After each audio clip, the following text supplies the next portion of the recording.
ताना, क्या कहेंगे?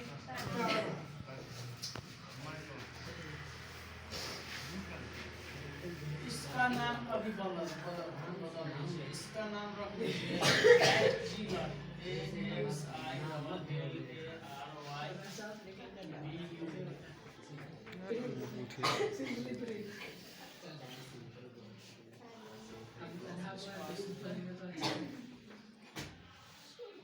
पहले लिखते तो लिखियो लेते कलिका। समझिए यहाँ पर इसको थोड़ा सा यहाँ पर मिटाना होगा। इसका नाम यहाँ पर ऐसे ठीक है।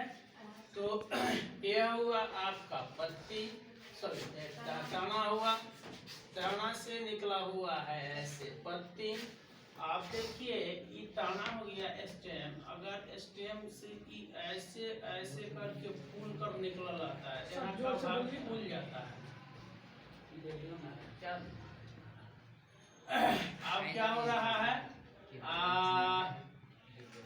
यहाँ का भाग ऐसे फूल जाता है, ऐसे करके भाग निकल जाता है, और ऐसे भाग निकलकर ऐसे पत्तियां अपना ऐसे ऐसे पत्तियां होती हैं। ठीक है, इस तरह की पत्ती निकली हुई होती है।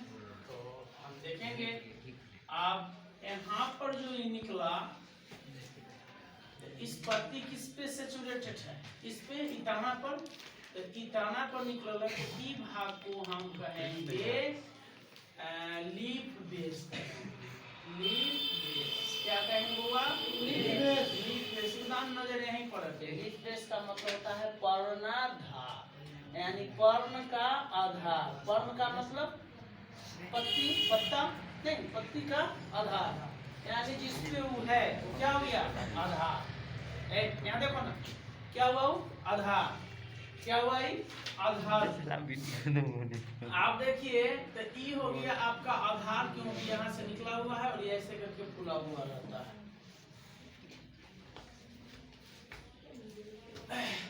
आप देखिए उसके बाद ई हो गया आधार, यहाँ से पत्ती हो गया स्टार्ट, और ई बीच में जो ई भाग है, इस तरह के ई भाग है, ई भाग जो हमको बचा, यहाँ पर समझने का प्रयास करिएगा। ई भाग जो हमको बचा, ई भाग को हम लोग बोलते हैं पेटियोल। पेटियोल का मतलब होता है पर्णवृंत। क्या होता है? पर्णवृंत। इसको बोलते हैं पर्णवृंत। तो यहाँ पर आप एक बीजपत्री, द्विबीजपत्री प्रयास आराम से समझते हैं। तो ई पर्णवृंत सिर्फ किसमें होता है? तो ई होगा आपको, यानी कि पत्तियां हो गई, सॉरी ताना हो गया और पत्ती हो गया। ये बीच में जो डंडा सा निकला हुआ भाग है, ये सिर्फ द्विबीजपत्री में होता है। पकड़ने का तरीका किसमें होता है? इतना भाग द्विबीजपत्री में होता है। आइए, एक बीजपत्री में ऐसा नहीं होता है। आप देखिए एक बीजपत्री में कैसे, माना कि एक बीजपत्री पर पेड़ है, तो इसमें डायरेक्ट पत्तियां यहाँ से ऐसे करके निकलेगी, ऐसे करके। आपने मक्का के पेड़ में ऐसा देखा है? अब रुकिए, मक्का के पेड़ में ऐसा देखा है ना? लेकिन आपको जो किरैया जिसको कहते हैं किरैया, उसमें ऐसा नहीं होता है। उसमें ऐसे करके निकल जाता है, यहाँ से स्टार्ट होता है पत्ता, ऐसे ऐसे स्टार्ट हो जाता है, समझे? तो कहने का मतलब पेटियोल, पेटियोल किसमें पाया जाता है? ओनली डाइकोटाइलेडॉन्स में। पेटियोल किसमें नहीं पाया जाता है? तो मोनोकोटाइलेडॉन्स में, यानी एक बीजपत्री और द्विबीजपत्री। समझ में आ रहा है? अब आगे बढ़ते हैं। एक बार सुनिए, यहाँ देखो, अभी कलम नहीं चलेगा, बहुत आप देखियो। अब ये हो गया क्या? आप यहाँ पर एक एक बात समझिए। ई हो गया स्टेम, ताना, ई हो गया आपको क्या? आप इसको समझ गए, हो गया पेटियोल। नहीं, ये दोनों के बीच से ऐसे ही जो निकला, इसको बोलेंगे कक्ष, यानी कक्षा। इसमें से जो कलिका निकलेगा उसको बोलेंगे कक्षास्थ कलिका। क्या बोलेंगे? कक्षास्थ कलिका। कक्षास्थ कलिका भी डेवलप करेगा। आप कक्षास्थ कलिका में ये पूरा जो पत्ता बना, ये पूरा जो पत्ता बना, इसको बोलेंगे पर्णफलक। क्या बोलेंगे? पर्णफलक, यानी पत्ता का सरफेस, नहीं पूरा पत्ता को हम लोग बोलेंगे पर्णफलक, या पर्णफलक को बोलेंगे लीफ ब्लेड। क्या बोलेंगे? यानी पूरा पत्ता है जिसको क्या बोलेंगे? इसको पर्णफलक या लीफ ब्लेड बोलेंगे। इसी का नाम है ई पत्ता के अगला सिरा जो हो गया उसको बोलेंगे लीफ अपेक्स। नहीं, यानी पत्ता के अग्रभाग या शीर्षक भाग। अब उसके बाद जो होगा ये पत्ता के जो कोर है, कोर, ये पत्ता हो गया ऐसे ऐसे कोर होता है ना इसका कोर, तो इस कोर को बोलेंगे पर्ण कोर। पर्ण कोर का होता है लीफ मार्जिन। क्या होता है? लीफ मार्जिन होता है। अब एक चीज देखिएगा, सब चीज का बेस होता है नहीं। आप देखिए तो ये पूरे पत्ता जो सरफेस भागा हुआ है इसका नींव क्या है? तो मिड रीड। जैसे हम लोग के पास रीढ़ की हड्डी होती है, रीढ़ की हड्डी अगर आपको तोड़ दिया जाए तो क्या हो जाइएगा? अपाहिज हो जाइएगा नहीं। तो यहाँ पर क्या है? रीढ़ की हड्डी है, तो इसको हम लोग मोटा वाला भाग को बोलेंगे मिड रीव बोलेंगे, मध्य सिरा। क्या बोलेंगे? यस। अब मिड रीव से जो ये निकला हुआ देख रहे हैं सिरा, उसको बोलेंगे वेनस। वीनस बोलेंगे। ये मिड रीव है, मिड रीव से निकला हुआ है तो हो गया वेनस। अब वेनस से जो इस तरह के जो छैले हैं बहुत सारा ऐसे ऐसे बन के, इसको बोलेंगे वैनलेट्स।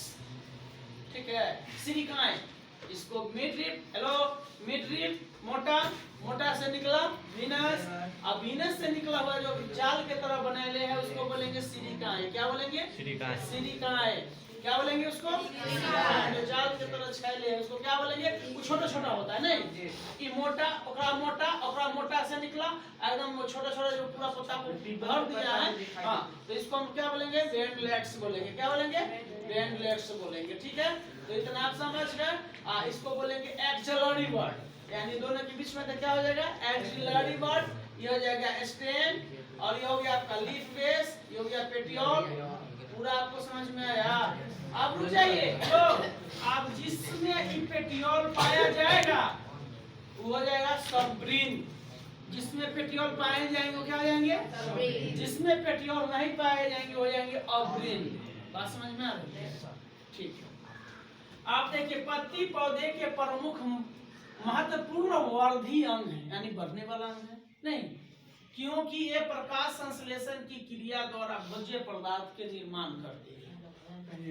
यानी पौधा में भोजन का निर्माण कौन करता है? प्रकाश संश्लेषण विधि है, उसके द्वारा पत्ती भोजन का निर्माण करती है। ऑब्जेक्टिव क्या बनेगा? पत्ती क्या है? पत्ती क्या करती है? भोजन निर्माण करने का काम करती है। भोजन को बनाने का काम कौन करती है? पत्ती करती है। पत्ती के प्रकार, पत्ती के 3 प्रकार, leaf base, I mean you understand. Leaf base, पर्णधार, पर्णविहीन और पर्णफलक। पर्णफलक को लीफ ब्लेड या लीफ लैमिना बोलते हैं। किन्हीं को कोई तकलीफ? आगे आते हैं। पर्णधार, पर्णधार का मतलब पर्ण जोड़ आधार। पर्ण मतलब पत्ता, आधार मतलब उसका बेस, जिसके द्वारा पत्ती तने से जुड़ी रहती है। जिसके द्वारा ये पत्ता है तना से जुड़ा रहता है, यानी कि जो इतना सारा भाग इससे जुड़ा है, इसको क्या कहेंगे? पर्णाधार, यानी पत्ते की आधार। अब देखिए द्विबीजपत्री और एक बीजपत्री। कुछ द्विबीजपत्री पौधे की पत्तियां के आधार पर 2 उधर उपजे हुए होते हैं, इसलिए अनुपर्ण कहते हैं। यानी दो कलिकाएं निकली हुई रहती है, उसे क्या बोलते हैं? अनुपर्ण कहते हैं। एक बीजपत्री में आधार फैलाकर एक खोल या आच्छाद बनाते हैं, इसलिए अधूरी या पूरी तरह चिपटा नहीं। हाँ, आप देखिए कुछ पौधे तने हैं, इसमें भी तना छोल है तने। कुछ पौधे में पत्तियों का आधार फूला हुआ रहता है, जिसे पर्णतुल्य, पर्णवृत्त तल्य कहते हैं। अभी फूला हुआ रहेगा उसको हम लोग क्या कहेंगे? फूला हुआ को क्या बोलेंगे? हाँ, ठीक है। आप देखिए पर्णवृत्त पेटियोल, तब पत्ती के डंठल वाला भाग को, यानी डंठल, ये निकला हुआ भाग है पत्ता का, इसको क्या कहेंगे? डंठल कहेंगे। क्या कहेंगे? डंठल कहेंगे। वो पर्णवृत्त कहते हैं। समझ में आ रहा है ना जी? अभी क्या हो गया? ये पेटियोल, यानी डंठल वाला भाग को पेटियोल कहते हैं, जिसमें डंठल निकला हुआ है। आम के पत्ते में नहीं होता है ना, उसको जड़ी अरे बोलते हैं ना, तो उसको क्या कहिएगा? पेटियोल कहिएगा। उसी को क्या कहते हैं? डंठल कहते हैं। एक मिनट डंठल बताते हैं। ई जो हुआ, अब देखिए ई ताना हुआ, ताना हुआ ना। अब ताना से ऐसे ही निकला हुआ इतना भाग है, तो इस भाग को ही डंठल बोलते हैं। क्या बोलते हैं? डंठल। इंग्लिश में क्या बोलते हैं? पेटियोल। पेटियोल मतलब पर्णवृत्त। ये क्या हो जाएगा? लीफ बेस, आधार इससे जुड़ा हुआ है। नहीं क्या ये नहीं रहता, जुड़ा। इसको क्या बोलेंगे? Axillary bud. नहीं, इसको बोलेंगे एक्सिलरी बॉड। ये जो हो गया, यहाँ पर देखिए, यहाँ पर थोड़ा फोकस करिए। ये क्या हो गया? Mid rib. क्या हो गया? Mid rib. मिड रिब से जो ये निकला हुआ है, ये मोटा वाला, इसको क्या कहेंगे? वेनस। आप देखिए, ये छोटा छोटा ऐसे ऐसे घेरले है ना जी, सूझ रहा है, तो इसको क्या बोलेंगे? वेनलेस। ठीक है। ये जो ये हो गया, इसको क्या कहेंगे?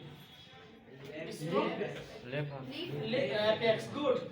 इसको क्या बोलेंगे? पर्न कोड, लिप मार्जिन। नहीं, इसको क्या कहेंगे? Lip margin. समझ में आ रहा है? ये पूरा को जो ऐसे देख रहे हैं, ऐसे ये पूरा भाग को क्या बोलेंगे? पर्न फलक। क्या बोलेंगे? Lip blade. ये पूरा हो गया क्या? इसका पूरा हो गया, क्या कहेंगे? लिप ब्लेड कहेंगे। क्या कहेंगे? लिप ब्लेड कहेंगे। आप समझ में आया? कोई प्रॉब्लम? आप दुई बीज पतरी को जब देखिएगा तो उसमें डायरेक्ट यहीं से पता रहता है। जैसे मकई में देखते हैं, गेहूं में देखते हैं, डायरेक्ट कनेक्ट रहता है। गेहूं के पत्ती में देखे हैं इस तरह का खाली रहता है, मकई की पत्ती में देखे हैं खाली रहता है, नहीं ना रहता है। आप समझे? ठीक।